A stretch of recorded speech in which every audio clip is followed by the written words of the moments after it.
All right, football fans, we're going to cap off today's crossover Thursday, Week 13 matchup, Tennessee Titans at the Washington Commanders. Once again, do want to thank you for making Locked On Titans and Locked On Commanders your first listen. For your second listen, check out Locked On NFL. Whether it be me in the mornings as the madman, whether it be the barber in the afternoons, Tony Wiggins, Locked On NFL is free. It's year-round. It's Monday through Friday, NFL content. You're not going to want to miss it. David obviously helps out with the Locked On NFL podcast as well. So definitely do appreciate you guys. We'll check out the Locked On NFL podcast. But with that being said, we do got to look into kind of some predictions. I don't want to say necessarily predicting what's going to happen, but some things that need to happen for both of these teams. As the away team, David, I will kick us off before. Happy Thanksgiving to everybody. This is a Thursday show. Want to make sure that we say that. Everybody who celebrates out there, hope you have a happy and relaxing Thanksgiving. But for the Titans, for me, you have to run the football. You talked about it, that the Commanders have not been a great run defense. And I think the Titans already, with the way their offense is set up, everything is predicated on the run game. I think the Titans are going to have to be a little bit different in the run game than they were last week against the Texans. Something I broke down on my Tic Tac Titans film channel on Wednesday, the way the Titans attack, the aggressiveness. I think the Commanders are going to be a much more disciplined defensive line, and you're going to get yourself in trouble if you don't run the football and put yourself in those third and long situations where the Commanders can clamp down with their tight man coverage and get the pass rushers loose. So the Titans absolutely have to run the football here. And honestly, they've been pretty good at running the football this year. So that might be a good matchup for the Titans. I also think stopping Terry McLaurin is going to be clear. Now, David, I don't mean to be disrespectful to some of the other options that the Commanders have, like, Daimi Brown or Zach Ertz. But the reality is I don't think that the Commanders have a great set of skill position players outside of Terry McLaurin. So if you let Terry McLaurin beat you, you are absolutely going to lose. Now, you may still lose even with Terry McLaurin not going off, but you give yourself a much better chance of winning if you hold Terry McLaurin down and force sort of the other guys to do it. I don't want to completely neglect Jaden Daniels here either. So my third key to victory, other than slowing down Terry McLaurin and running the football, my third key to victory here is containing Jaden Daniels. The Titans have really struggled with mobility at the quarterback position, whether it be Drake May, whether it be Josh Allen running around, like even Justin Herbert was able to make some plays. Sam Darnold, who's not a super mobile quarterback, he looked like Michael Vick and Joe Burrow the way he was navigating in the pocket. I know that's weird to use those two names at the same time, but if you know ball, you know Joe Burrow is a Jedi in the pocket moving around. But the Titans have really struggled with mobility. They've really struggled with quarterbacks to actually finish their sack opportunities and get them to the ground. Jaden Daniels is by far the best mobile threat that the Titans have faced at the quarterback position. I'm taking the over on Jaden Daniels' rushing yards in this game. I think he's going to give the Titans fits, and if they allow that to beat them, they have no chance to win the game. So run the football, contain Terry McLaurin, contain Jaden Daniels in the run game, and the Titans should have a good shot to get their second win in a row. Yeah, no, I mean, I think, if they can do those three things, you're absolutely correct. They can certainly make this thing more of a game than most people would have thought it would be a month ago, right? You go back to like October 25th and say, oh, this Titans game here in 3 or 4 weeks, how's that going to go? And everybody say, the Commanders are going to get that one, no problem. Now the way that things are going, however, that's not the case. And one of those things that's happening is that the Washington Commanders offense is leaving the defense out there.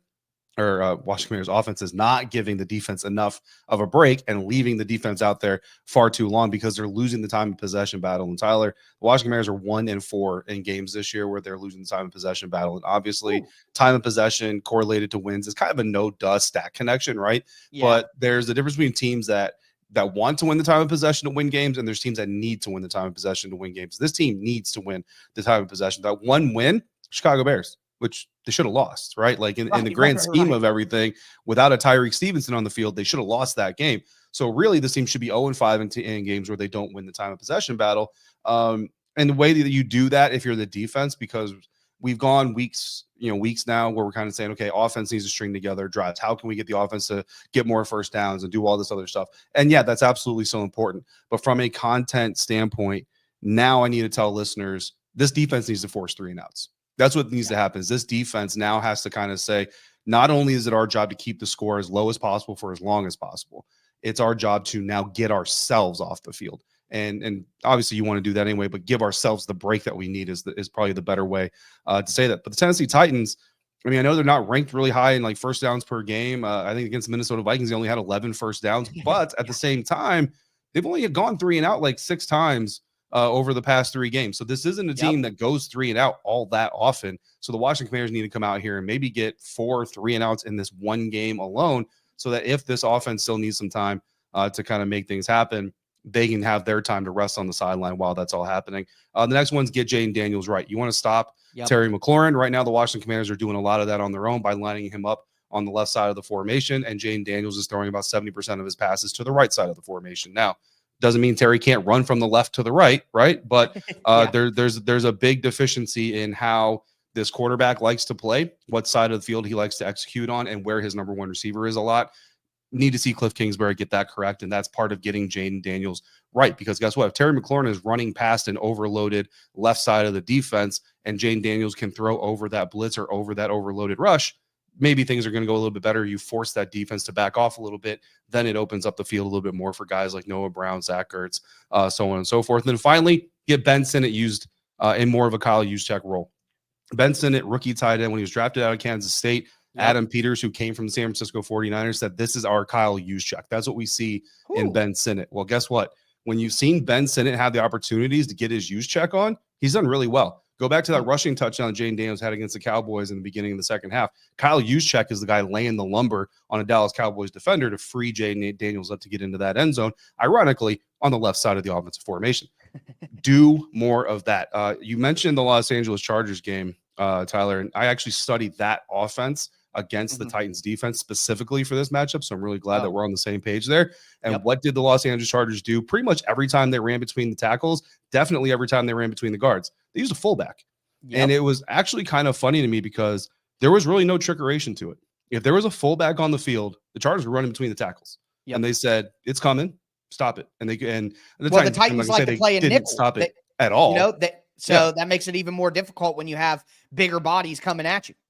And you have Ben Sinnott, who, again, in the Juszczyk mold, is also a receiver. So if you go play action or if you do a chip release or whatever it is, you have a receiving option in Ben Sinnott as well. So you also mentioned the Detroit Lions. That's actually, I'm really happy you did that too, because I actually watched the Detroit Lions defense against this Tennessee Titans offense. That information that I got from there is actually be coming out in my Friday episode. So Commanders fans will get to do that. But yeah, we're clearly on the same page on which teams kind of present some of the better options against the Tennessee Titans team. And again, the thing you want the Detroit or the Commanders to do better than the Detroit Lions did, even though they were effective in some other areas, is stop the explosive passes. Yeah, 100%. The Titans did a good job of getting Calvin Ridley going with the man coverage because he's so fast. It's just difficult to stay with him one-on-one, but will be very interesting to see that. I think you're saying Terry McLaurin getting across the field. The Titans run a lot of cover 4 man where they're manned on the outside, and then their safeties are playing that exchange cover 4 over the middle to stop those crossing routes. So this is going to be an excellent schematic battle, David.